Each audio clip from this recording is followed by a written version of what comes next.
আসসালামু আলাইকুম প্রিয় বন্ধুরা, কেমন আছেন সবাই? আজকের ব্লগটা আপনাদের সেই রকম একটা ব্লগ। এই জায়গাটা হলো মদিনা মদিনা মনোয়ারা আমবাড়িয়া। এই জায়গাটা হইল তুর্কি আমলের ট্রেন স্টেশন। দেখেন ভিতরে সেই কাঠের বডি এখনো সুরক্ষিত, 500 বছর আগের। তুর্কিগো এই স্মৃতিটা এখনও রাইখা দিয়েছে সৌদিরা। দেখেন তাদের কত ভালোবাসে। এখানে তুর্কি মসজিদ আছে, এখানে তুর্কি এই পার্ক, একটা পার্কের মতো বানাই রাখছে, জাদুঘরের মতো বানাই রাখছে। তুর্কিরা আসলে ওমরায় একদম হারাম শরীফের অতি নিকটে। যারা হাজি সাহেবেরা আছেন তারা সবাই চেনেন। এই জায়গাটা সুরক্ষিত। ওই দেখেন কাঠবডি সেই বগিগুলি, সেই অফিস ঘরগুলি যেখানে পেসেঞ্জার বসতো। 500 বছর আগের জিনিসগুলি এখনও কত সুন্দর সুরক্ষিত, পাথর দিয়া সেই বিল্ডিংগুলি করা। তাই আপনাদের দেখাবার জন্য সকালবেলা আসলাম। খুব ভালো লাগলো, জায়গাটা খুব সুন্দর। এই দেশ যখন তুর্কিরা চালাইতো, তো কোথায় তুরস্ক থেকে মদিনায় আসতো ট্রেনে, সেই কয়লার ট্রেন যে বেলসাম এরিয়া শো করতে করতে আইতো মদিনায়, একদম হেরাম শরীফের কাছে। এখনও তারা এটারে ভালোবাসে, কারণ এদেশ তো স্বাধীন তো আর যুদ্ধ করে নাই। তুর্কিরা এমনি তাদেরকে ইজারা দিয়ে দিছে। সবাই জানেন, সব দেশই মানুষই জানে এই কথাগুলি। যাই হোক, সেটা তারা তো আর আসবে না। ওই আসলে এখানে একটু এসে এখানে ঘুরে দেখে, যত তুর্কিরা ওমরা আসুক, হজে আসুক, এখানে একটু তারা আসি তাদের পুরানা স্মৃতি দেখার জন্য। এখানে ভিতরে সব সুরক্ষিত সেইভাবে।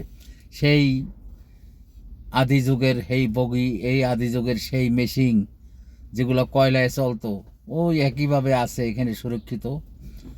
যদি আসেন মদিনায় তাই দেখতে পারবেন জায়গাটা কত সুন্দর। ভিতরে ঘুরতে আমি তো বাইরের থেকে শটগুলো নিছি, তেমন ভালো হয় নাই, তারপর আপনাদের দেখাই।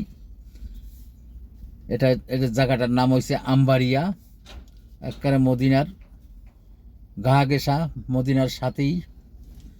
তাই ভাই, যদি আসেন কেউ এই জায়গায় আসবেন। এখন উন্মুক্ত করা আছে, এতদিন বন্ধ ছিল। টাইম মতো ঢুকতে দেয়, টাইমে আসবেন, এখানে ঢুকবেন, ঢুকে ঘুরে দেখবেন, আনন্দ পাবেন। সেই একটা জায়গা ভাই। তাই যদি ভিডিওটা ভালো লাগে আপনারা সবাই লাইক করবেন, কমেন্ট করবেন, শেয়ার করবেন। এখানে দেখেন কত সুন্দর একটা জায়গা। সেই তুর্কি 500 বছর আগের জায়গা এখনও সুরক্ষিত। সেই অফিস ঘর, সেই কাঠবডি, সেই তুর্কি মসজিদ, পাথর দিয়া, একটা পাথরের উপর একটা পাথর দিয়া মসজিদ গড়া, সেটা চারটেখানি কথা না। সেই গাছগুলি আজকে সাক্ষী হয়ে দাঁড়াই আছে।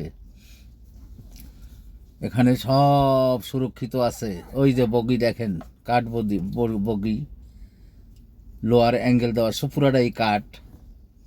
তারা এখনও সাজাই রাখছে। আমাদের দেশ হলে তো এতদিন সাজাই রাখতো না কিছুতেই।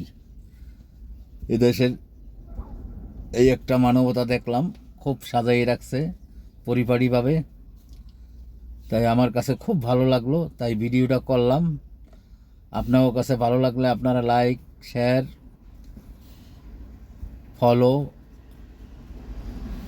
বেশি একটু শেয়ার করে দিন, সবাই যাতে দেখতে পায়। ওই তুর্কি মসজিদ সামনের মিনার দেখাইলাম। এখান থেকে হারাম শরীফ একদম নিকটে, পায়ে হাইটে যাইতে 5 মিনিট লাগে। খোদা হাফেজ।